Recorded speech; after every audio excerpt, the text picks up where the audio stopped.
No último censo realizado no Brasil, mais de 86% dos brasileiros se declararam cristãos. Estão reunidos neste grupo todas as religiões que utilizam a Bíblia como referência para estabelecer seus dogmas, suas doutrinas religiosas e, claro, todas as religiões que têm como arquétipo principal, como referência nas suas condutas morais e éticas, Jesus Cristo.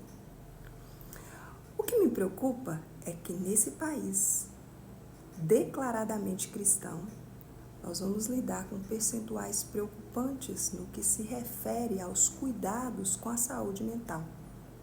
Os brasileiros também são a população mais ansiosa do mundo.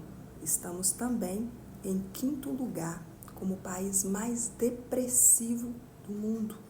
São dados preocupantes, principalmente quando consideramos a filosofia do Cristo.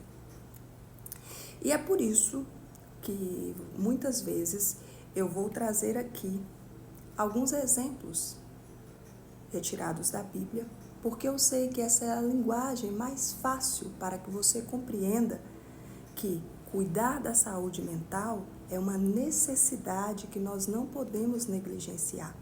Precisamos sim ter um espírito forte, mas precisamos também cuidar do corpo e cuidar também da nossa mente.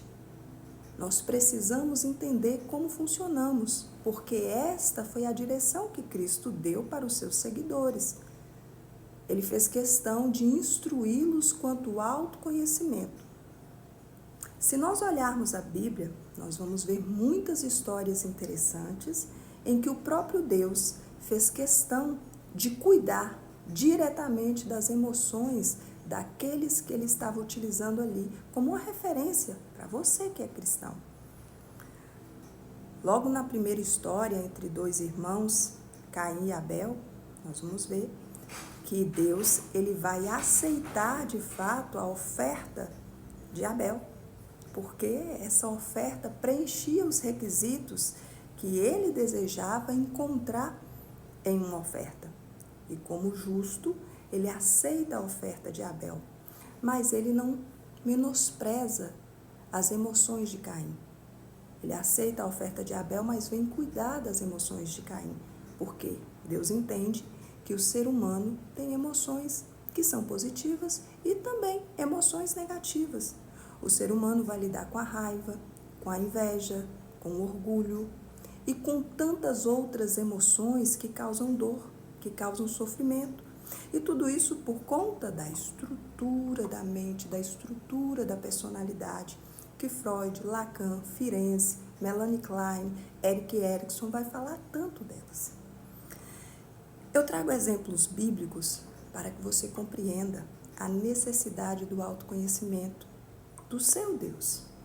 É necessário que você se aproxime dele e entenda que ele não é esse Deus que pune você por ter emoção. Não, ele quer que você aprenda a controlar suas emoções. Ele quer que você conheça a si mesmo.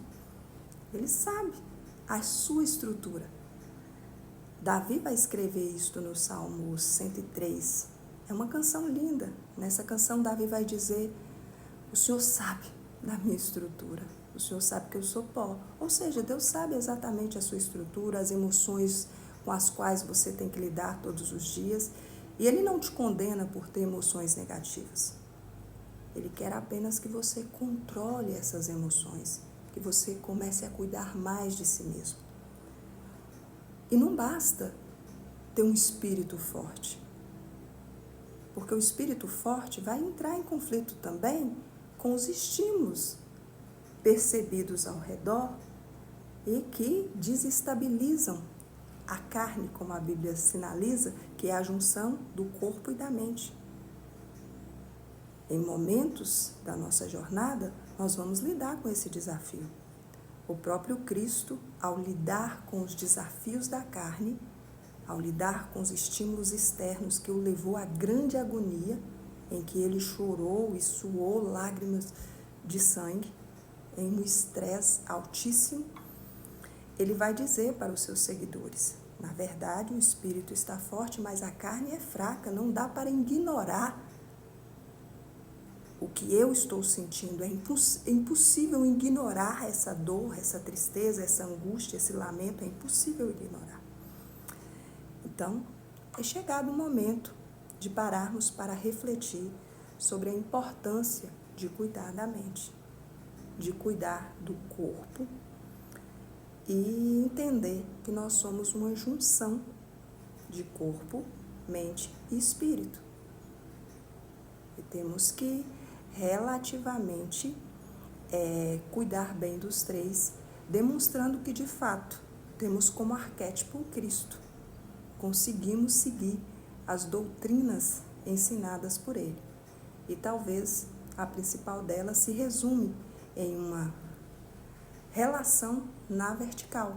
Amar a Deus acima de todas as coisas e amar o outro com a mesma medida com a qual você se ama. Se amar, se conhecer para conseguir amar o outro e conhecer o outro, e não o inverso.